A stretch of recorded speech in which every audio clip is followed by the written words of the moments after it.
Good evening, everyone. Welcome to another episode of Nick Files. I'm your host, Nick Muley. For starters, I just want to say sorry that we couldn't do a show last week. I know a lot of you guys already know that. Unfortunately, I was sick that day, so I wasn't able to finish the slideshow as I was originally hoping to.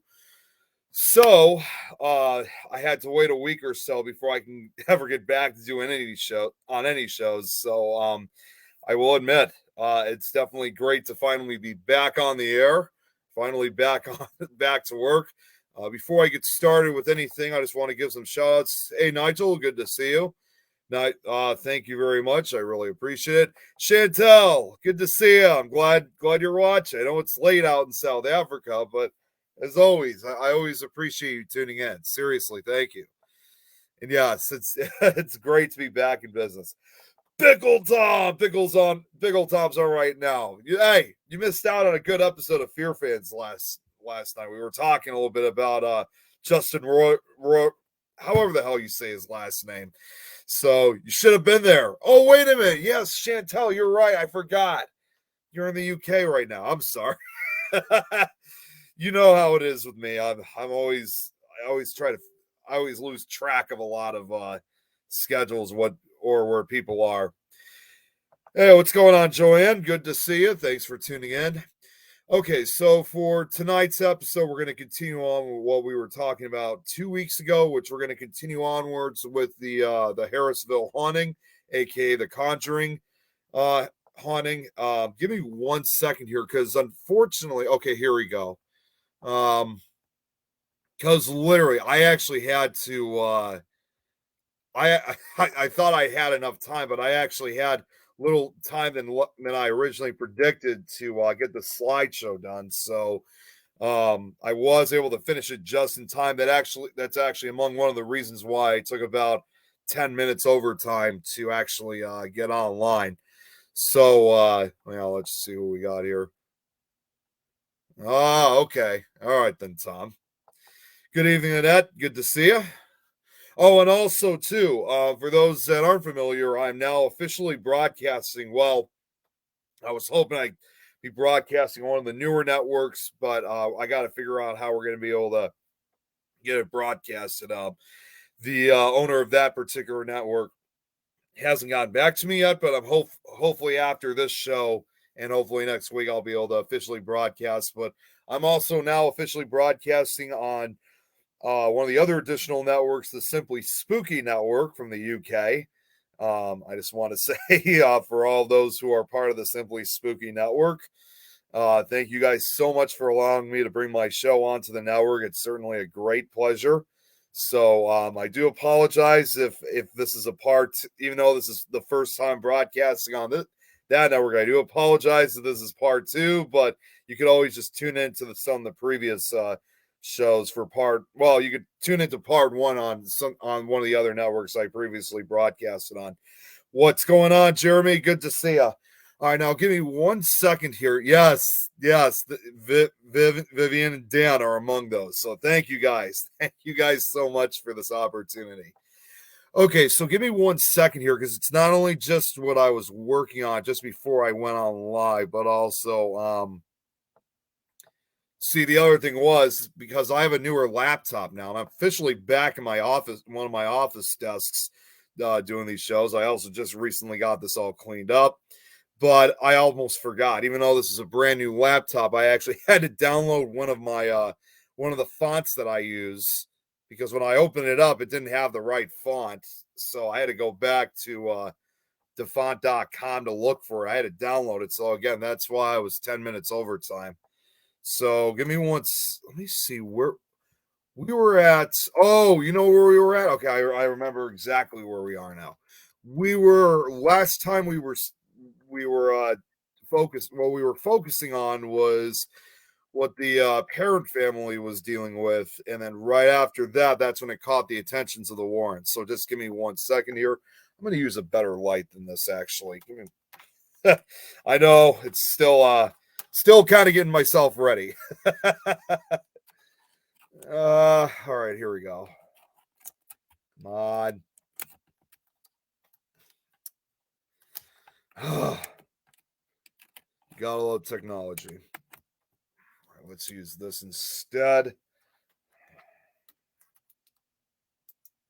Yep, there we go. Beautiful. Okay. All right, got the slideshow ready. So let's continue on with what we were talking about 2 weeks ago.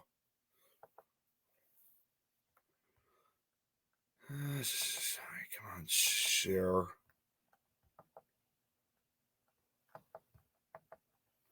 Oh, and as always, let me just make sure while I'm doing this that you guys can see it. I got to check on the, as I always have to, I always got to check on the phone for these occasions.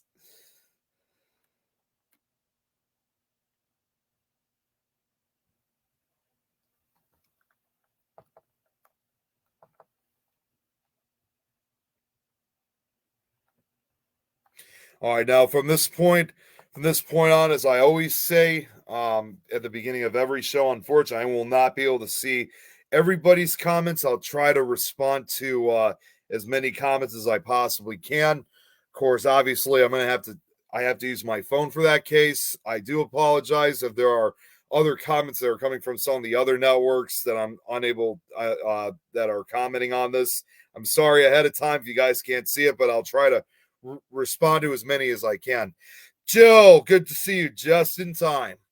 All right, so what we were talking about I keep wanting to say last week, but I wasn't here last week. So what we were talking about 2 weeks ago was when the Warrants came over to the house and began their investigation here at the Harrisville farmhouse. So Carolyn told the Warrens about an incident that had suffered a few years earlier when she had been lying on the sofa and all of a sudden felt a piercing type of pain in her calf, and then the muscle began to spasm. Upon examination, she noticed a puddle of blood at the point of impact. She checked for bees or anything else that could have caused the puncture in her leg, but found nothing. When Carolyn told Ed and Lorraine Warren told the story in conjunction with the tale of Bathsheba Sherman, who had been suspected of killing an infant with a sewing needle, Lorraine suggested that, excuse me, Lorraine suggested that that Bathsheba could have taken the needle with her to the afterlife and used it to stab Carolyn in the calf. From that point on, Lorraine Warren referred to the demonic presence in the Perrin house as Bathsheba as a malevolent force to be reckoned with. Tumultuous with my father and comforting to my mother, they only came 6 times in total over a year to conduct their investigation, and only when my father wasn't around for the most part. They must have picked up on his vibe, not too difficult to do. It was obvious he didn't welcome their intervention or want them on the premises. My mother grew to trust them and believed they were being ardent in their desire to help release our family from such a predicament and sincerely concerned about our experiences, especially regarding us, impressionable children. Over the 10 years that the family lived in the house, the Warrens made multiple trips to investigate. At one point on one horrific night, after the Warrens' arrival, Lauren conducted a seance to attempt to contact the spirits that were possessing the family. During the seance, which, by the way, I don't know if a lot of you guys know this, it's kind of strange. A lot of the websites and certain documentaries really never say too much about it, except for one, and that was an episode of Paranormal Witness. But apparently, during the seance, it was also filmed by a member of the team. No more than 2 minutes after it began, Carolyn became possessed, speaking in tongues and rising from the ground in her chair. Both Andrea and Cindy were hiding and claimed to have secretly witnessed everything during the seance and the power of evil in this life. I thought I was going to pass out, Andrea said. My mother began to speak a language not of this world in a voice not her own. Her chair levitated, and she was thrown across the room. It lasted several hours, and Carolyn's body distorted until they demonized her. Though the movie version of events culminates with Ed performing an exorcism rather than a seance, Lorraine insists that she and her husband would never attempt one, as they must be performed by Catholic priests. During that fateful night, I was certain I had seen my mother die.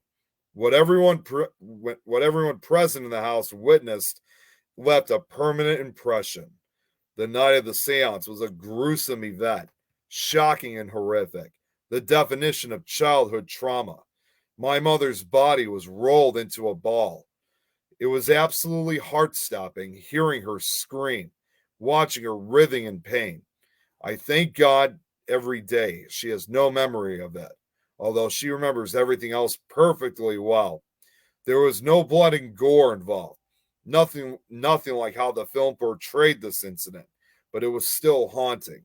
It wasn't Bathsheba that attacked my mother that night, but whatever it was incredibly powerful. Certainly powerful enough to claim her life if it wanted to.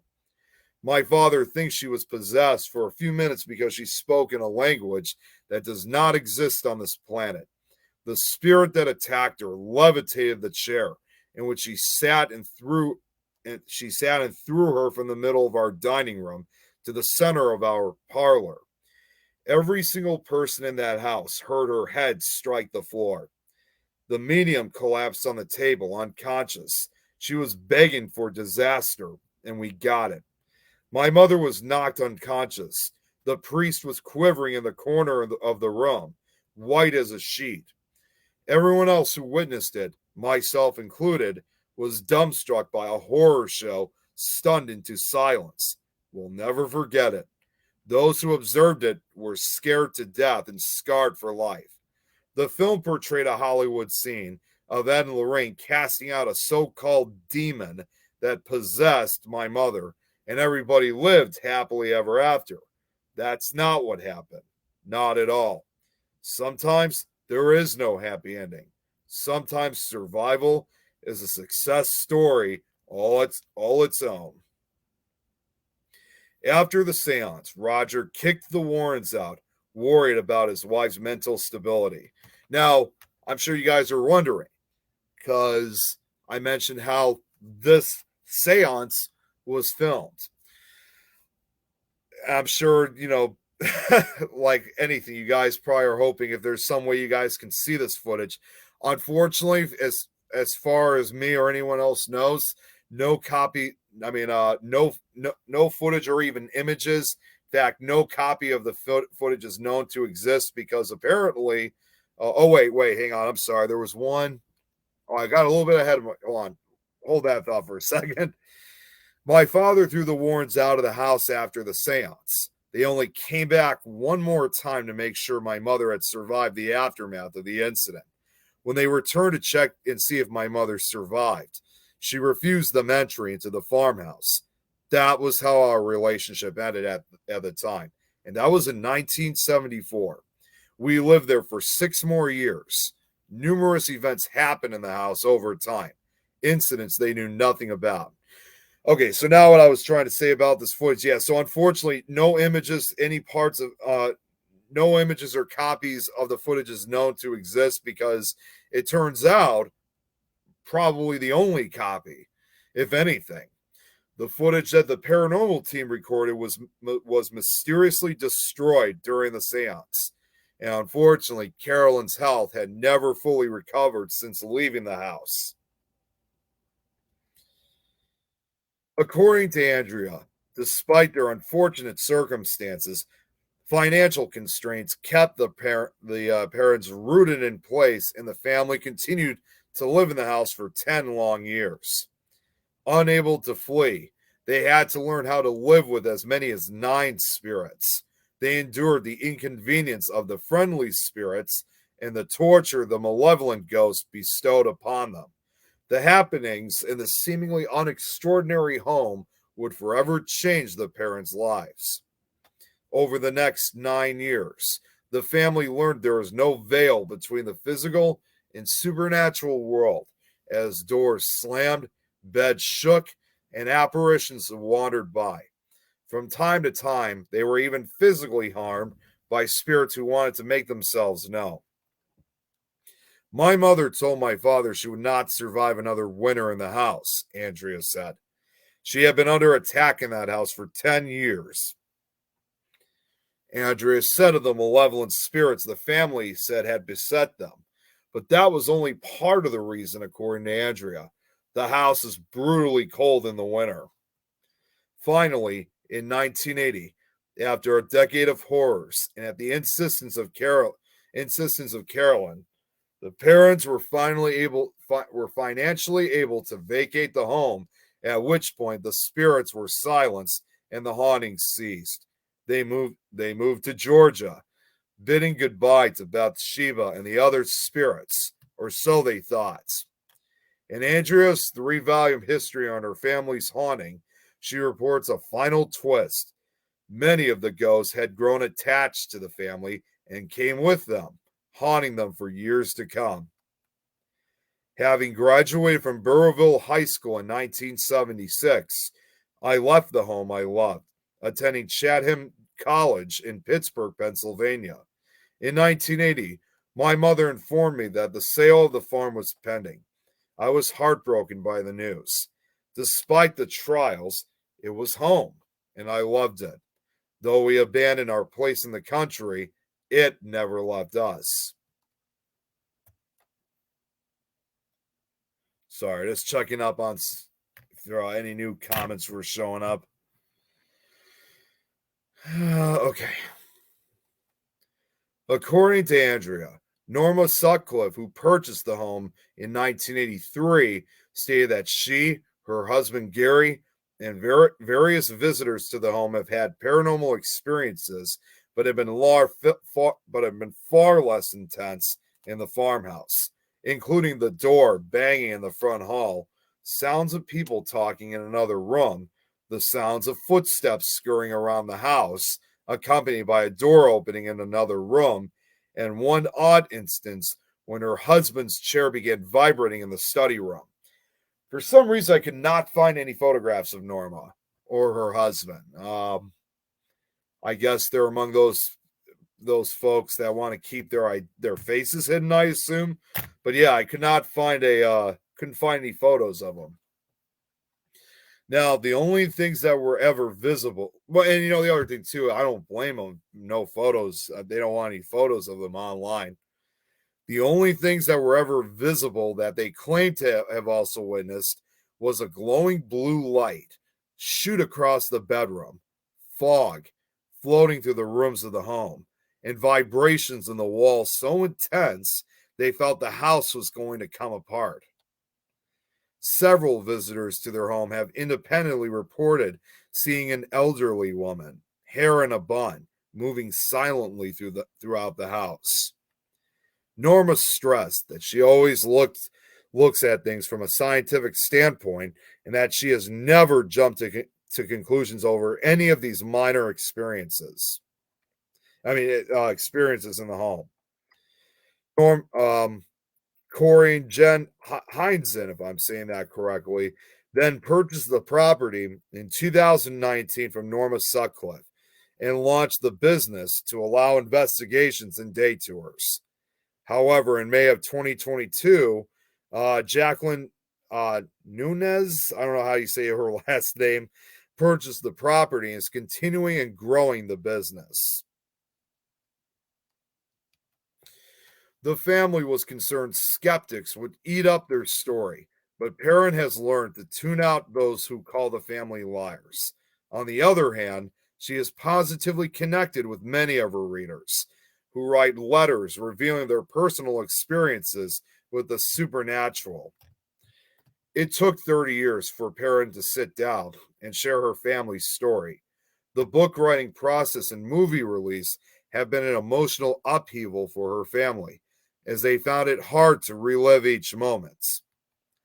The most important reason for me to tell this story is that it exposes other dimensions of our relativity, Perrin said. The more I talk about it, the more clarity it brings. There are many answers to that question. Yes, all hell was breaking loose at the farmhouse, but the same held true for the country, politically, social economically, and in every other way. As we reflect back on that tumultuous time, the singular answer is clear to me. I believe we were supposed to live there. My father was not having paranormal encounters because he was so busy out on the road trying to keep that roof over our heads. He wasn't having the same experiences we were having, and when he did come home exhausted, the last thing he wanted to hear was my mother saying, "Roger, I think we have ghosts." No, he didn't want to believe in ghosts. He refused to even acknowledge the concept and was unwilling to sell the farm. He just moved sell the farm. He just moved heaven and earth to buy. Sadly, he questions my mother's veracity, and we never told him anything because if he didn't believe her, he certainly wouldn't believe us.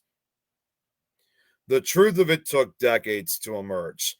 Many years later, he admitted to me that he was terrified he'd moved his family into an environment he had no control.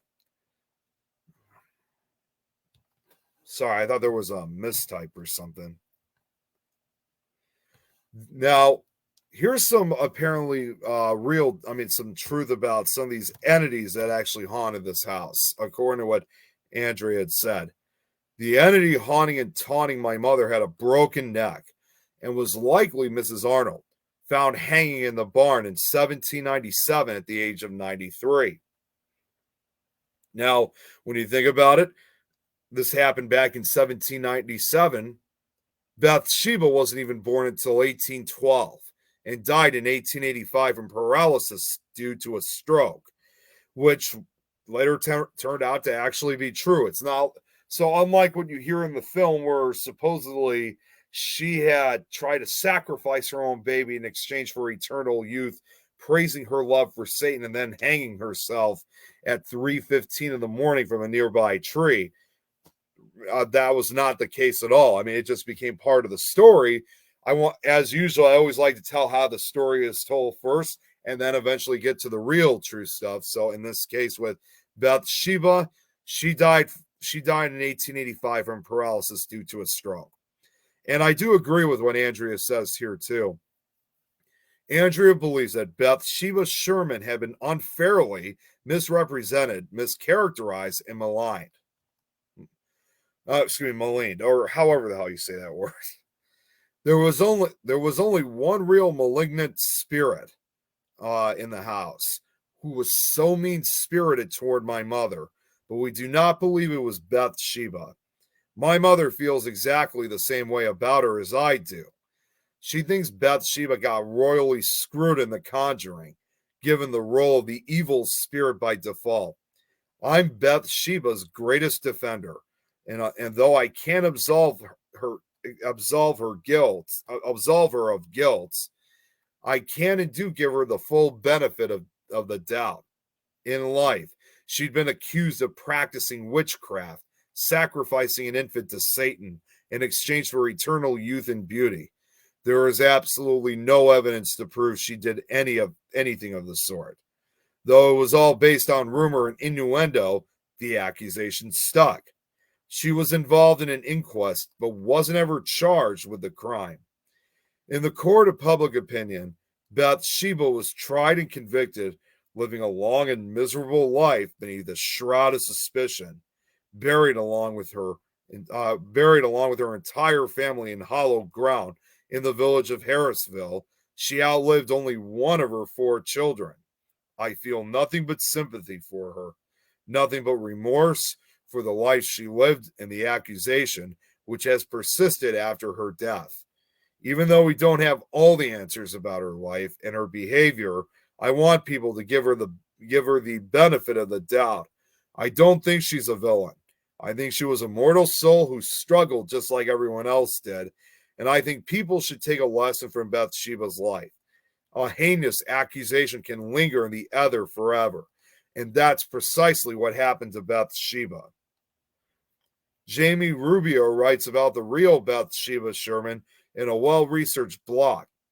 Rubio says the Perrin house may in fact be haunted, but that Bathsheba was no witch. Childhood deaths were not uncommon in the 19th century, and Rubio found no evidence that any of the children she lost were murdered.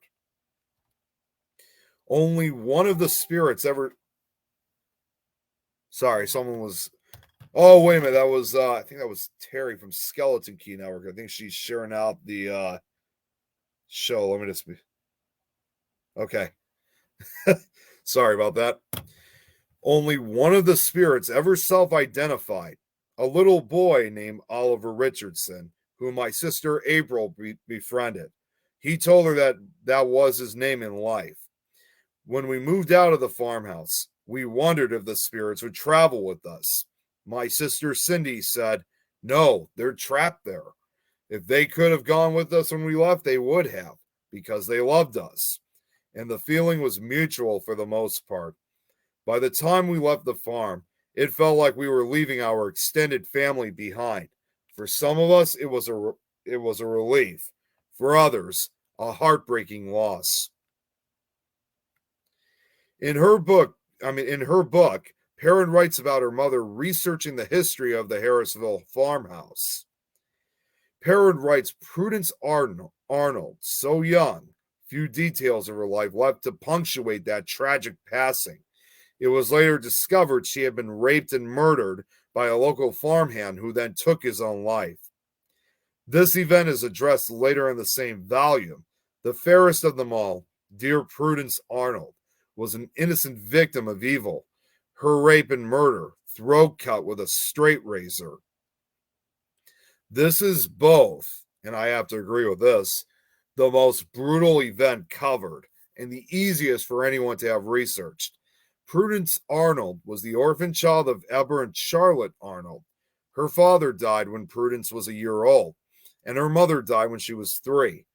Prudence had been taken as a foster child in the home of Annan Richardson. When Prudence was 11, 22-year-old William E. Knowlton followed her up to the second floor of her home and cut her throat with a straight razor, nearly decapitating her.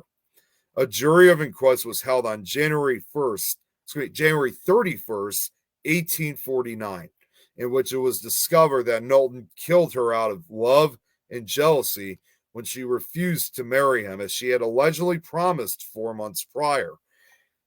As crazy as it's going to sound, you have to remember back in those, unlike today where it's, extremely illegal, you have to remember, as crazy as it sounds, that she apparently promised that she wanted to marry William. You have to remember, back in those days, there was no laws, no age requirements of when you could get married or not. I don't know exactly how common it really was in those days, but that was something that, because even in the 1800s, you didn't know, you really weren't expecting, you really didn't know how long you were going to live for. So it was almost like you kind of had to make the best of life, even if, even for something like this. I mean, if you look at someone like, okay, so we're talking, the 1840s, you look at someone like Edgar Allan Poe. He married his cousin when he was 13. So, again, looking back, looking back at a lot of that stuff, that definitely sounds absolutely crazy because, again, we now live in a much more a much more better, more appropriate era, I guess, if you want to put it that way. But that was just that era. So it sounds crazy, but that's just how some people were in those days. So, and of course, there was no law prohibiting it unless it was an actual attack. This horrible event was well documented at the time and became known as the Uxbridge tragedy. This is an actual newspaper article that I managed to find involving that murder. I was actually quite amazed that I found this newspaper article. I couldn't believe that anything like that still existed. Okay. However, as clearly noted in the name, It played out in Uxbridge, Massachusetts, which is approximately 9 miles northeast of the Harrisville farmhouse. Although Perrin later corrects this oversight, she makes the mistake of assuming without evidence that Prudence had once lived at the Harrisville farmhouse, likely due to the girl having the surname Arnold. Perrin writes in her mother's words, Prudence wasn't murdered at the farmhouse, but her spirit returned home after death, at least part of the time. Sorry, just checking if any new comments came in. There is also an added sensationalized embellishment to the death of Prudence, that she was raped before she was murdered. This is repeated ad nauseum on countless websites that feature the Conjuring story, with Perrin mentioning it at least twice in her books. Over the various accounts published after the murder, there is not a single report that mentions rape or even hints that it occurred. Testimony given during the jury of inquest, which included local coroner Aaron Burden, also lacks any reference to a rape preceding the murder. By all available accounts, the lurid rape aspect was added to the story later. Her murderer tried to commit suicide. Yeah, so then the reality about did William actually take his life? William tried to commit suicide with the same razor he used on Prudence, but found it was too dull. The self-inflicted wound was not too serious, and Knowlton was taken to jail in Worcester, but in reality, either way, he did not kill himself. Now, obviously, fast forwarding to the modern era, I had to add this in. I don't really need to say too much, but in 2013, a movie, The Conjuring, directed by James Wan and based on the Perrins and Warrens experiences, was released, which smashed box office records. Although I'm sure pretty much just about all of us have seen The Conjuring, I don't know if you guys knew this, though, that during and after the filming of The Conjuring, a series of unexplained events occurred. When the movie was shown in the Philippines, some cinemas had to hire Catholic priests to bless the viewers before showing it. This was due to some viewers having reported a negative presence after watching the film. The priests also provided spiritual and psychological help to the viewers. Director James Wan was working on the script one late night. He had just adopted a new puppy who started staring at a supposedly empty side of the room and began to growl aggressively. Wan stated that his dog's head then followed something all across the room, but didn't see anything. When the Hayes brothers and Lorraine Warren, obviously real-life demonologists, I don't know why that's there. When the Hayes brothers and Lorraine Warren would chat on the phone about the script, they kept getting cut off by weird sounds and a lot of static. Then, out of nowhere, the line would suddenly go dead without explanation.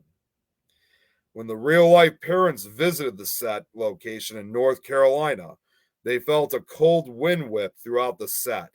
They also noticed that the intense sudden draft did not move or shake any trees. Vera Farmiga, the actress who plays Lorraine Warren, opened her computer one day to keep reading the script. Strangely enough, she noticed 5 claw marks scratched straight across her can't talk today. She noticed 5 claw marks scratched straight across her screen. Now, and finally, Carolyn Perrone, who's standing behind in Atlanta, Georgia, while The Conjuring was still in production. But around the same time, the strange wind anomaly surrounded the rest of the family in North Carolina. She felt a mysterious dark presence and suffered a severe fall that had her end up in the hospital. Even more, a few days later, the cast and crew of the film had to evacuate their hotel they were staying at after a fire broke out.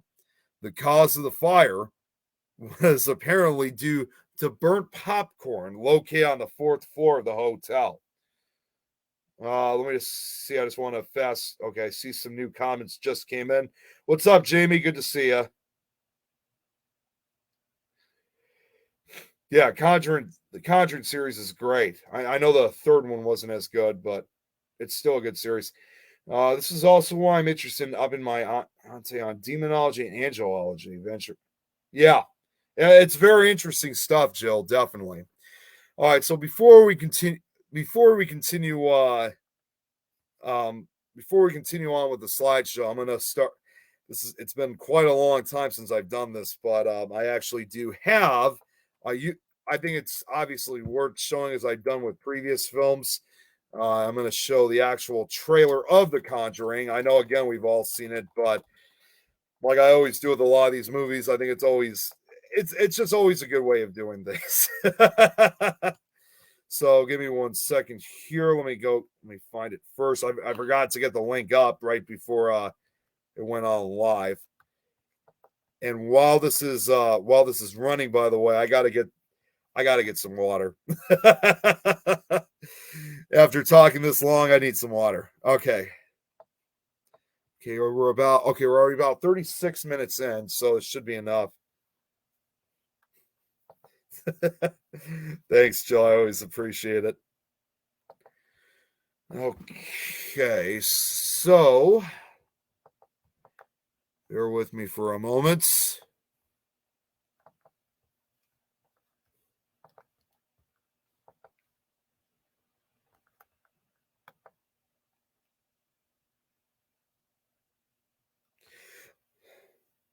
Okay, here we go. All right, so everything's working. All right, I'm going to play the trailer for you guys. And while that's playing, I'm going to be back in just a minute. Hopefully you guys can hear it. We're headed down into the cellar where the door's just opened on its own. Give us a sign that you want to communicate with us.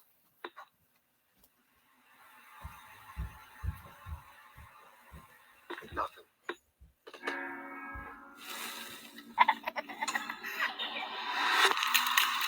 What are you guys? Well, we've been called ghost hunters, paranormal researchers. But we prefer to be known simply as Ed and Lorraine Warren.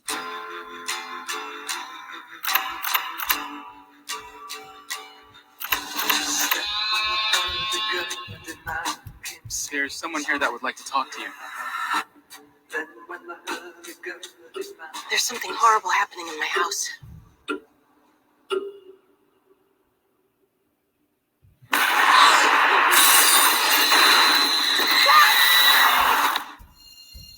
It's November 1st, 1971. I'm sitting here with Carolyn Perrin, who, with her family, has been experiencing supernatural occurrences. You picking up anything in here, hon? Something awful happened here, Ed. What is it? Whatever Lorraine sees, feels, touches, takes a toll on her. A little piece each time.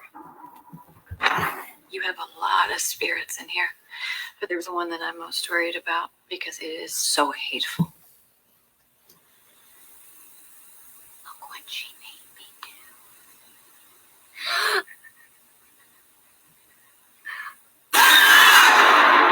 We have to get out of here. That's not gonna help. This thing has latched itself to your family.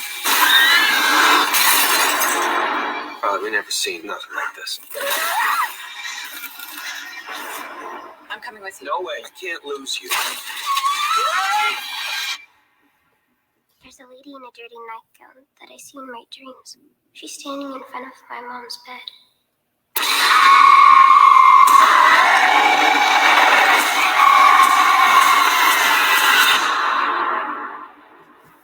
Do you want to see him? Yeah? When the music stops, you'll see him in the mirror standing behind you. Look what she made me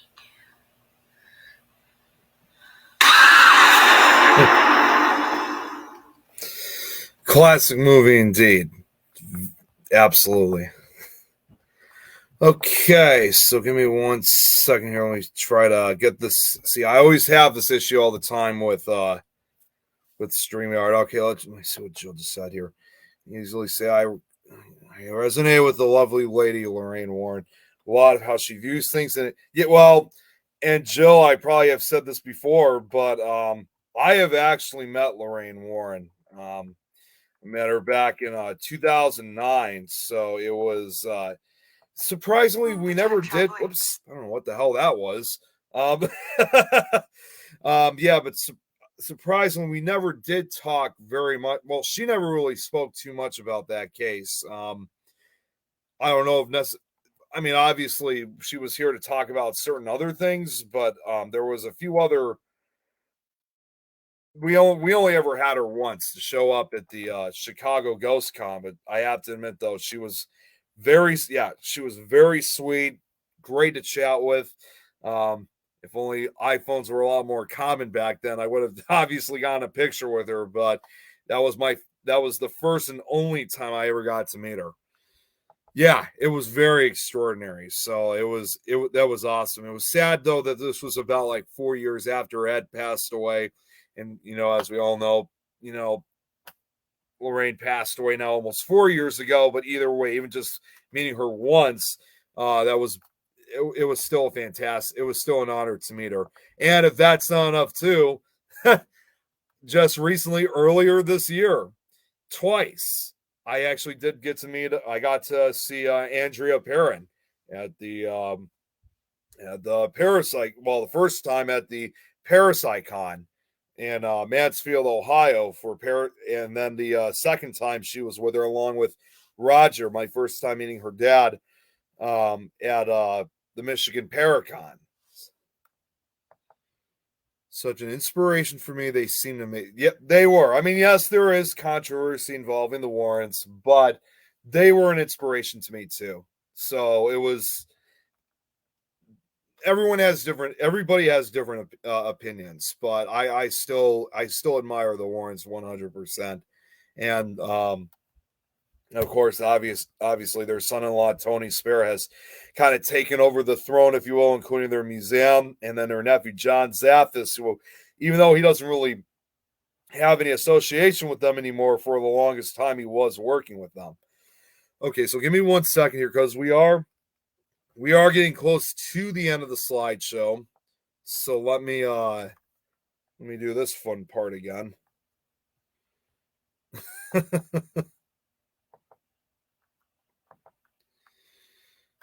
All right, now I always got to check first, because as I always do, I just want to make sure that we don't I don't skip over. I don't start and you guys can't see anything. Okay. All right, so moving forward. Now, on a weekend in November of 2021 was something of a homecoming, as Andrea, now 64, her sister Nancy, now 62, along with their father Roger, now 87, visited the house to take part in a live stream paranormal investigation there. Carolyn, now 83, and two other sisters, Christine, now 61, and Cindy, now 59, stayed home in Georgia, joining the event virtually. Now, I didn't realize this until I was putting this together, because for the longest time, I knew the entire family, even after half a century this occurred, was still alive, until I discovered this, sadly. The youngest parent sister, April, who was 5 when the family moved from Cumberland to the house in 1971, died in 2017 of an accidental overdose of fentanyl. I don't know what that is. Fentanyl patch prescribed in connection with the surgery. Andrea said different members of the family had different experiences living in the house, which is why only Nancy and her father joined her this weekend. That actually would probably explain then why it was that kind of partially explains then why only Andrea and Roger showed up at the Michigan Paracon earlier this year. We were among the reasons why they actually decided to go back was, as Andrea said, we were the ones that never wanted to leave. Andrea said they heard from a number of spirits through a spirit box, sort of a high-powered radio receiver that occasionally renders white noise static and intelligible words. Of course, obviously, I got a couple of them. Of course, we also have a show, a host on this network who also does that, Ghostbox Live with Greg. Andrea said that apparently they made contact with April. She was right there, she said. Other spirits were saying her name. This was not the only message investigators received. The one thing that came through over and over last night was the word weep, said Andrea. Others interpreted that as the spirits trying to make Andrea cry, she said, but added, I don't think that they were. The family was mourning the death of Nancy's granddaughter, Lucy Connor, who was swept away during August floods in Waverly, Tennessee, and were missing April. The spirits know how heartbroken we are, Andrea said. It's like they were acknowledging our loss. She said that after she dwelled among the dead for a decade, she has a different perspective on such losses. One thing that I do know, life goes on, she said. Death is not the end. It is the beginning of another journey. I will always be grateful for The Conjuring because even though the film was a predominantly fictionalized version of events, it really is its own third story. It does get some things exactly right, leaving viewers with very distinct impressions, such as good conquers evil, love conquers fear, and the Perron family endured an extreme haunting, which they all survived. All these are true, so in this respect, the film is an accurate depiction of events. Yes, there was a bit of hyperbole, but basically they toned it down compared to what my books bring to light, which chronicle the decade we lived at the house. The Conjuring is based on the case files of the Warrens, and it's meant to highlight their careers as paranormal investigators. Ours just happened to be the first story told because Ed made sure on his deathbed to tell Lorraine that he wanted the Perron family saga told while she was still alive. He always considered our story to be the most intense, most compelling, most disturbing, and most significant of all the investigations they had ever conducted as a couple. We have a respect for the spirits. We lived with them. It was their house first, said Andrea. I think it's an informative film. It's beautifully done, but there's just so much more story to tell, Perron said. Experiences written about in her book also appear in the film. Perron cites the film as a work of art and not a work of fiction. To this day, there are many things that went on in that home that Perron will not discuss. Perron, who excuse me.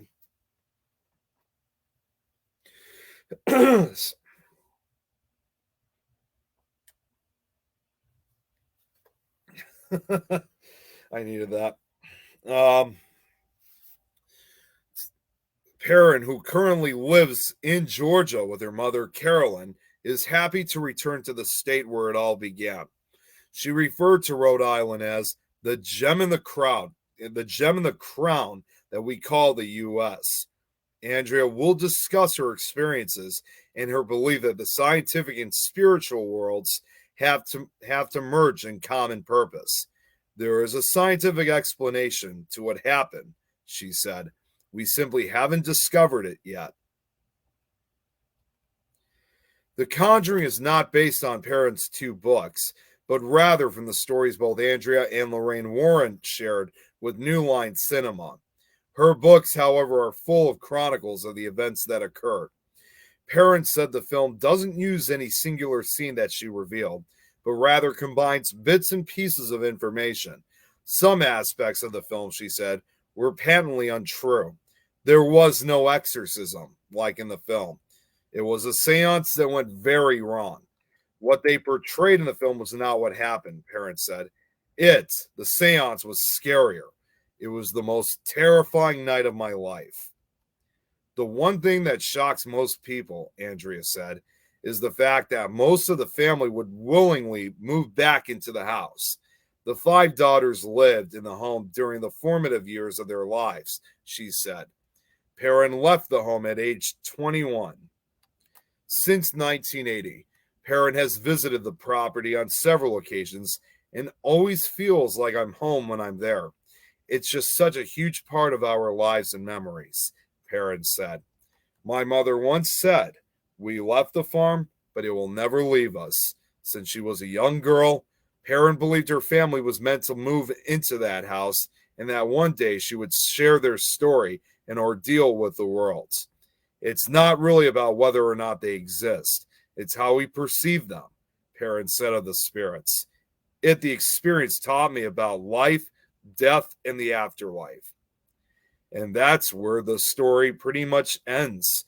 There are no details of how the Warrens managed to make the hauntings worse. There's nothing indicating what started happening after the couple were summarily tossed out the house by Roger, only that things got worse, and the Warrens stated that this was the worst case they'd ever been involved in. Yes, Jill, it really is. It's a very well said quote. There is also mention of a confrontation of a powerful demonic force, yet the nearest anyone comes to mentioning possession is with Bathsheba attempting to throw Carolyn out of the house from within. One would take that to mean Bathsheba would attempt to possess Carolyn, then manipulate her body in some fashion to leave the house. One possibility is that the alleged hauntings at the house the parents lived in overwhelmed Lorraine Warren. In the second volume of the epic tale, that is House of Darkness, House of Light, Perrin believes that it was Lorraine's psychic energy and Ed's clear compassion for the children that stirred up the activity within the house. It is alleged that paranormal activity continues in the house, though there is no way to prove it since the current occupants of the house have not come forward to share in the Perrin family limelight. Apparently, people who lived in the house prior to the parents' purchase of the house and property experienced things as well. Considering, though, that there were apparently 8 generations of the same family who lived in the house over the span of many decades, it could be family ghosts that they experience of the less than paranormal variety, just like most people have skeletons in our closet, yet no bones reside there. And to put this to an end, everyone's, of course, I think pretty much just about all of us know what has become of the farmhouse since then, but I still think it's worth mentioning. The real Conjuring House, often referred to by the Perrin family as the old Arnold Estate, is still standing and is located in Harrisville, Rhode Island. The barn is also still standing and is located to the left of the house. When the real Perrin family fell upon hard times after a pipe burst and flooded their business, they reluctantly sold off a significant portion of their property's 200 acres. The lot size is currently listed as 8.5 acres. Subsequent owners have referred to the property by other names, in addition to the Arnold Estate, including more recently the Old Brook Farm. Its original name before it was called the Arnold Estate, and before it was called the Arnold Estate, was the Dexter Richardson House, named after the family that built it. Well, that's kind of odd. It shows the previous owners. I should probably say the previous owners, Norma Sutcliffe and Gary Nelfrich, have no relation to the Perrin family. Andrea Perrin addressed this question in an interview. Everyone who has lived in the house that we know of has experienced this. Some have left screaming and running for their lives. The man who moved in to begin the restoration on the house when we sold it, left screaming without his car, without his tools, without his clothing. He never went back to the house, and consequently, the people who owned it, the adjacent landowners, never moved in, and it sat vacant for years. I've never been more proud to participate in any project, including The Conjuring. Though I remain grateful for The Conjuring, this is the truth. Had it not been for the feature film, our true story would be languishing in obscurity, just like a million other books nobody would know about. Someday, my voice will go silent. In the interim, I will work myself into an early grave to tell this story with honesty and integrity because it is bigger than all of us combined. It has the power to change perceptions and can conceivably change the world. Even though the family left when Andrea, see, I should have put the picture up first before I started adding all this up. So I'm just going to get it up right now. So this is what the farmhouse looks like today. And even though the family left when Andrea was 21, she has always felt drawn to what she refers to as the farmhouse. Every now and then, it just reaches out to me and says, "Come home." Andrea told Lorraine Warren before her death in 2019 that she'd like to get the farmhouse back someday. Warren gave her an ominous warning. If you go back, you won't get out of it alive. The house, the house has since been bought by Corey. See, again, it's showing some of that again. I'm going to have to fix that after I'm done with this. The house has since been bought by Corey and Jennifer Heinzen, who rented out overnight to people who style themselves as paranormal investigators. The Heinzens recently put the Heinzens recently put the house on the market, but their asking price, $1.2 million, rules Andrea out. I'll let the universe decide whether this is our last visit to the farmhouse, she said. I don't need to own it. It owns me. And that officially concludes tonight's episode of the Nick Files. Hey, Harold, good to see you. Chillier says, it's like everyone is drawn to this particular location. Such a great place to do research and tests. Yeah, exactly. You're right on that, Jill. I'm really hoping that at some point I'll be able to do a visit over there. It's been on my list for the longest time, and I haven't even been to Rhode Island yet, so I've yet to have gone there. Let me just go back through some of the other comments if I missed. As Rihanna, okay. Knew the Warrens, they knew what they were doing. It was a great privilege. Yeah.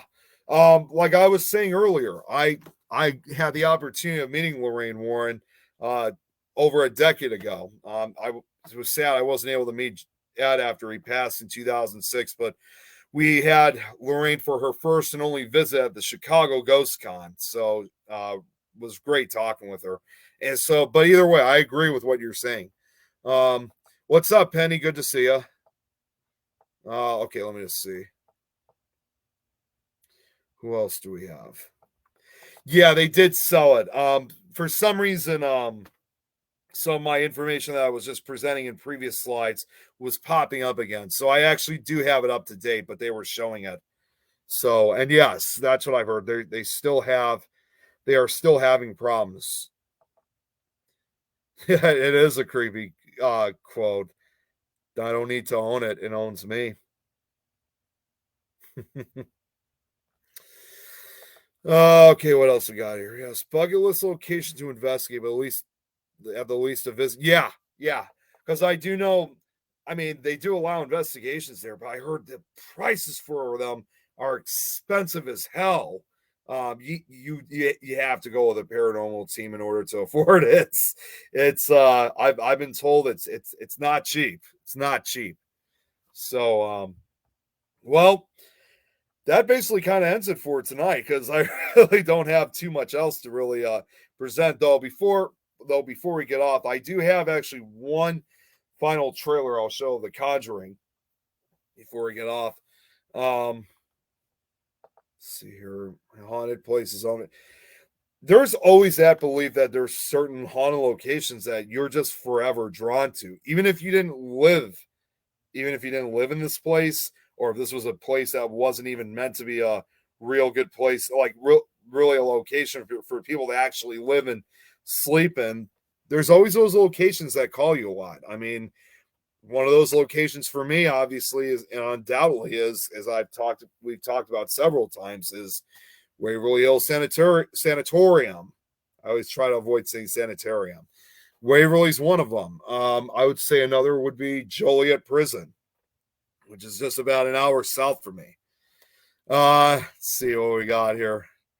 Are we going to get a Conjuring film series? review discussion on Fear Fans at all. Jill, that is up for Don to decide, but I will ask him and see if that's something we could talk about. And like I said, all this talk about The Conjuring. I also found out Andrea is also supposed to be back at ParasiteCon next year, which we're expected to be going to. So I am looking forward to seeing her again. So obviously, hearing her story is always amazing to listen to. Just hearing the true story from one of the family members herself, and it does actually get quite emotional for her. So it's quite a story. So if you live not too far, or if you plan on coming out to ParasiteCon next year, which is going to be in, they always have it in May. It's not that expensive either. I would highly recommend it. She's going to be there along with a few other big names. Of course, I will be back there again. So it's going to be a great event.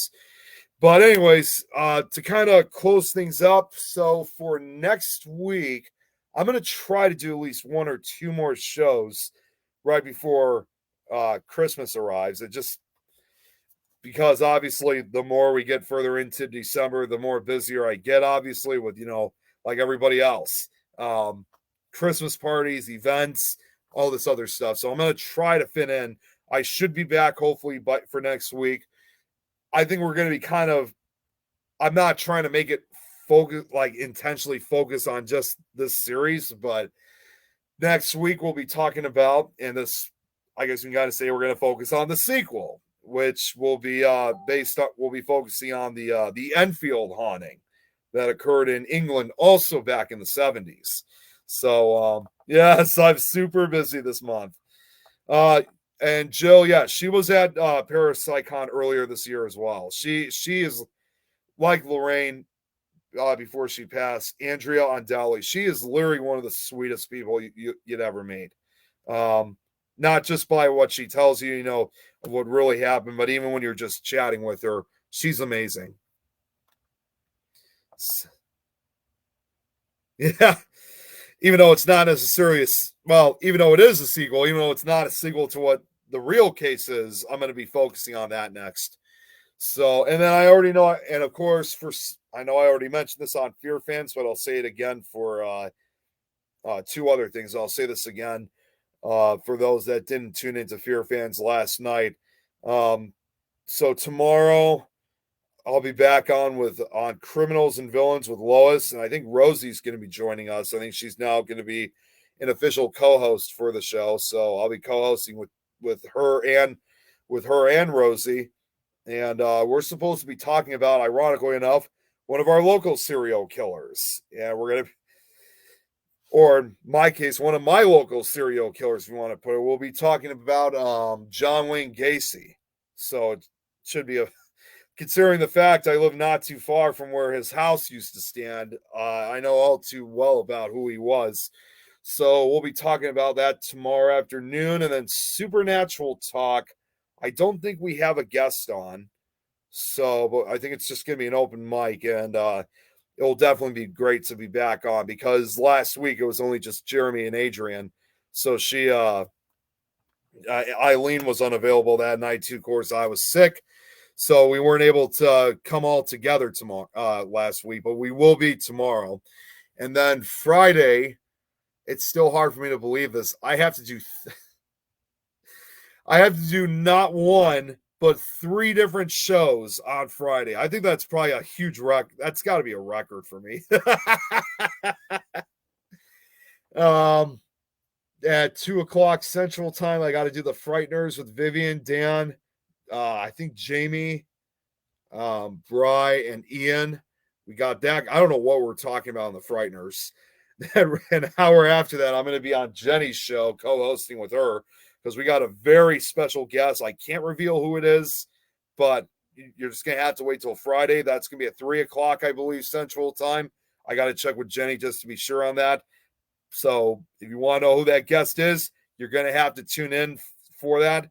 And finally, then, of course, well, Jill, and you know this, later that night, I'll be back on with Don once again for a second episode of Fear Fans. So I am just I am all over the place.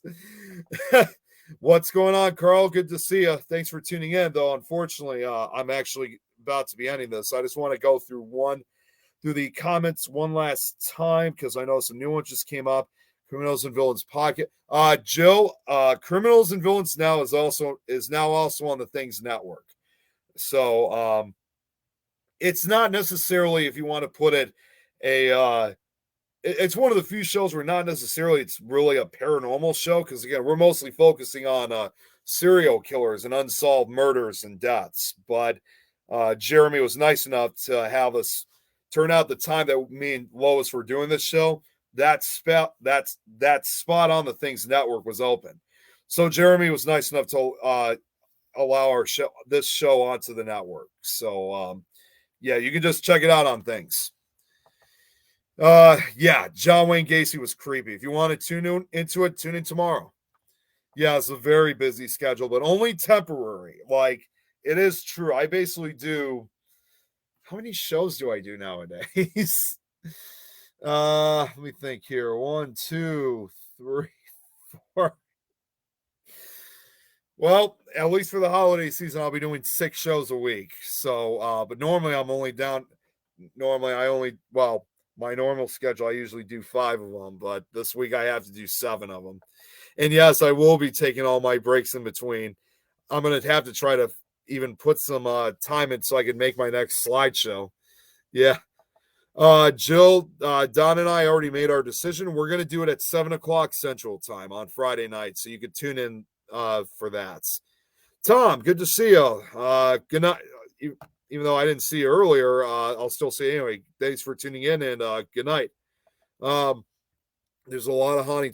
Well, yeah, Jill, you're right on that.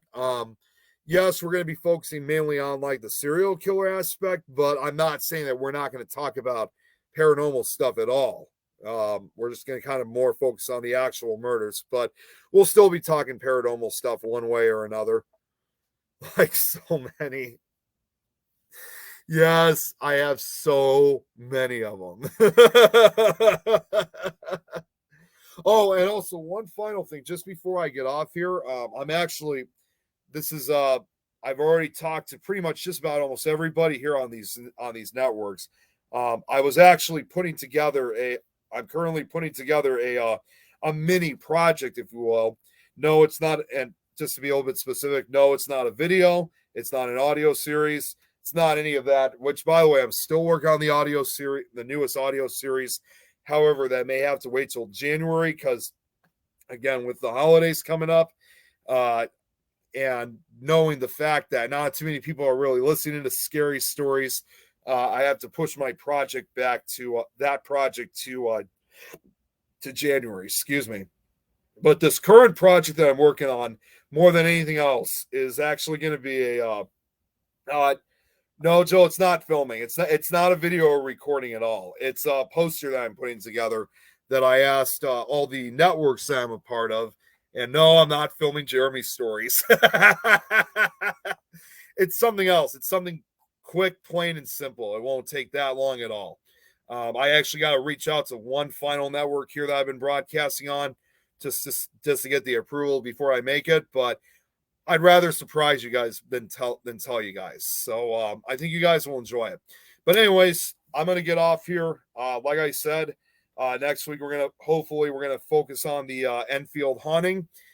And that's pretty much all I got to say. So with that being said, let's see. All your mini projects. Can't wait to see what you'll love this show. It's going to be awesome. I think you're going to get a huge kick out of this. All right. Well, like I said, with that being said, we'll oh my God, just as I'm about to get off these new comments. Thank you. Love you too. Love you too, Jill. All right. Well, anyways, with that being said, now for good, I'm gonna get off here. I'm gonna wait. I definitely need to take a break before I start working on my next presentation. So you guys all have a great night, and I'll see some of you guys tomorrow for the next 2 shows. And of course, the next 3 shows after that on Friday. Excuse me. But if you want to wait, if you want to wait till the next episode of Nick Files, I will see some of you guys next week. You guys all have a great night. See some of you tomorrow.